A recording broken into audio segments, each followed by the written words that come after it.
देखिए, चुनावी सर्वे विधानसभा करेल उत्तर प्रदेश में जो उपचुनाव चल रहा है, इसी बीच समाजवादी पार्टी की कद्दावर नेता रूपाली दीक्षित जी आगरा फतेहाबाद से चलकर करेल विधानसभा में चुनाव प्रचार कर रहे हैं। बहन जी, कैसे देखती हो, क्या स्थिति बनेगी समाजवादी पार्टी और बीजेपी में? कैसी लड़ाई है करेल में? एक्चुअली लड़ाई नहीं है। लड़ाई तो तब होती है जब कद्दावरी वाली बात है। परिवार में ही सीट रहने वाली है और यही सीट जहां आएगी परिवार में ही आएगी, भैया के पास आने वाली है। बात ये है कि हम बस ये देखने गए थे कि इस बार मार्जिन कितना बड़ा रहेगा। मार्जिन बहुत बड़ा रहेगा, तो लड़ाई वाली तो यहाँ कोई सिचुएशन नहीं है। सीट साफ साफ निकल रही है, ये हमें पता है, क्योंकि हम ऐसे गांव में गए हैं जहाँ कभी सपा को वोट नहीं मिले और आज उन लोगों ने खुद अपनी तरफ से हमसे बोला कि हम सपा को वोट दे रहे हैं, क्योंकि हम हैं रोटी कपड़ा मकान वाले लोग और हम अब धर्म वरम के चक्कर में हम पढ़ना नहीं चाहते। कोई कहता है कन्हैया को लाएंगे, कोई कहता है राम जी को लाएंगे। कन्हैया जी राम जी अपनी जगह है, पेट को कहाँ लेना है। पेट की लड़ाई है और उसमें आदमी जीत। विधानसभा करीबन 9 सीटों पर चुनाव है, उपचुनाव पूरे उत्तर प्रदेश में। आप समाजवादी पार्टी के एक बड़ी नेता हैं, क्या स्थिति लगती है, किस स्तर तक समाजवादी पार्टी कामयाब होगी? आपने अगर देखा होगा, अभी जब चुनाव हुए थे, एमपी के चुनाव हुए थे, तो लोगों ने बहुत अंडर एस्टिमेट किया था भैया को, अगर आपको ध्यान हो। लेकिन आप खुद बताइए कि वो क्या निकले, क्या निकले।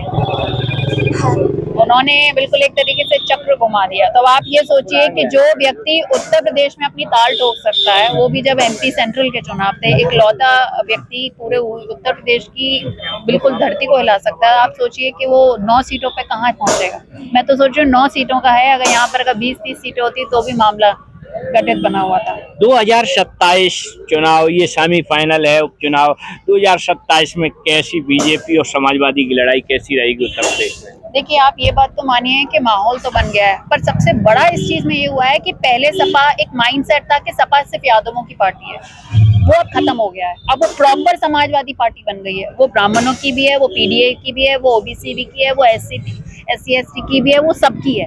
और जब ये चीज अगर आपने सही कर ली है, तो आपने कहीं ना कहीं एहसास दिला दिया है कि अब हम सिर्फ एक ही मत के लोग नहीं है, हम सबको लेके साथ में चल रहे हैं। और इससे मानसिकता ये हुई है कि वो लोग भी वोट देने के लिए तैयार हैं, वो भी अपना हाथ बढ़ाने के लिए तैयार है, जिन्होंने कभी उनकी तरफ हाथ नहीं बढ़ाया। पीडीए कहीं ना कहीं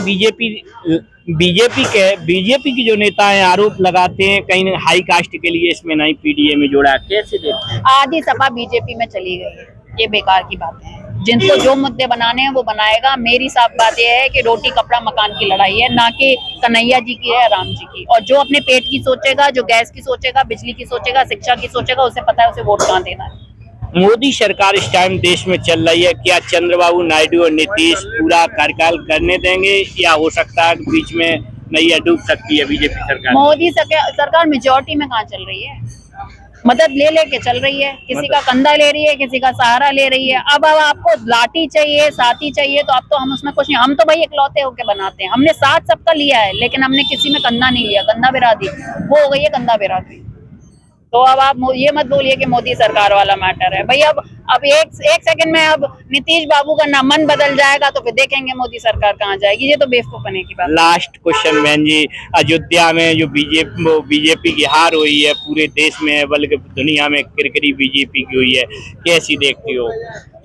मैं कहाँ देख रही हूँ, वहाँ के लोगों ने राम मंदिर बनवाया, उसके बाद बीजेपी का हारना, तो यही बड़ा तो बात सवाल है कि भाई राम मन में होते हैं, मुंह पे जब के आप बोलते रहे, आदमी बोले भाई खुद तो राम बन नहीं पाए, लोगों को बनाने चले हैं। तो फिर यही होना था, और क्या होना। खुद राम जी ने उन्हें दोषी ठहरा दिया, तो क्या कर सकते हैं। बड़ी बात है। बहुत बहुत धन्यवाद चैनल से बात करने के लिए। रूपाली दीक्षित जी हैं, फतेहाबाद आगरा से विधानसभा प्रत्याशी रही, समाजवादी पार्टी की बड़ी नेता हैं, बता रही हैं 2027 में कहीं ना कहीं समाजवादी पार्टी अच्छा प्रदर्शन करेगी। बहुत बहुत धन्यवाद। इसी के साथ मैं कपिल यादव, MBM News 24 करेल, मैनपुरी, उत्तर प्रदेश।